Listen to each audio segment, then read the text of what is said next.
15 বছর আওয়ামী লীগ ক্ষমতায় থেকে বিকৃত করার চেষ্টা করেছে।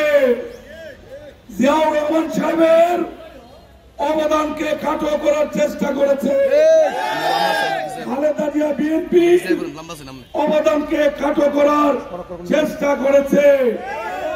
পরিণতি 5ই আগস্ট পালিয়ে যেতে বাধ্য হয়েছে এক কাপড়ে।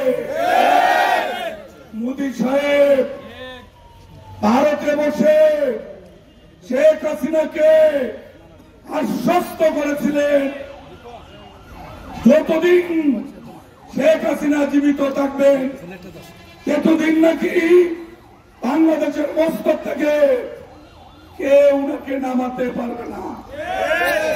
উনার নিরাপত্তার জন্য বাজারে গুজব আছে, আলোচনা আছে।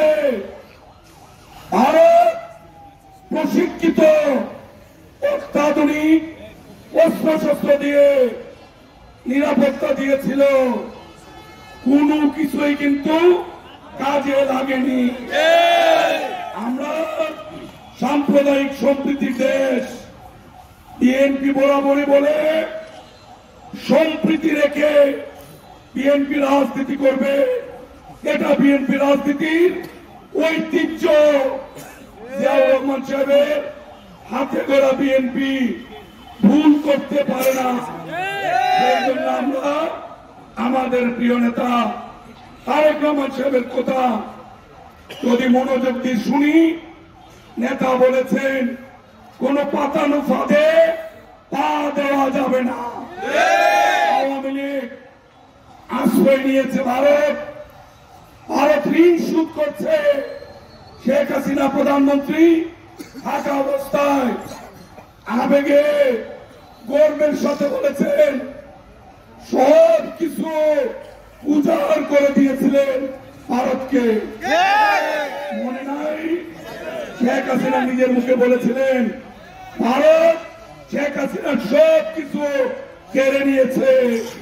এখন ভারত ঋণ শোধ করার জন্য আমাদের দেশের মানুষকে কষ্ট দিতে চায়। বাংলাদেশে হিন্দু, মুসলমান, বৌদ্ধ, খ্রিস্টান, অন্যান্য ধর্মের মানুষের সম্প্রীতি বিনষ্ট করতে চায়। আমরা আমাদের প্রিয় নেতা তারেক রহমান সাহেবের নির্দেশ, কোন ষড়যন্ত্র বাংলাদেশের মাটিতে বাস্তবায়িত হতে দেওয়া যাবে না। আমরা সকলে মিলেমিশে ছিলাম, আমরা সকলে মিলেমিশে থাকবো।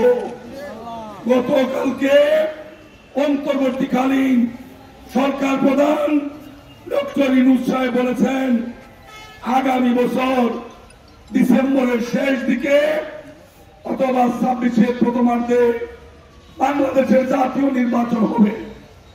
আওয়ামী লীগের মাথা নষ্ট, ভারতের মাথা নষ্ট। যদি নির্বাচন হয় মাঠে ঘাটে মাঠে কোন আওয়ামী লীগ আছে? খুঁজে পাওয়া যায়? খুঁজে পাওয়া যায় না। তারা এতটা অপকর্ম করেছে, তারা মানুষের সামনে দাঁড়াবার সেই শক্তি, সেই মনোবল তারা অতীতে অনেক আগে তারা হারিয়ে ফেলেছে। যদি নির্বাচন হয় আওয়ামী লীগকে খুঁজে পাওয়া যাবে না। সেই জন্যই ভারত ক্ষেত্র বিশেষে উস্কানি দেবে।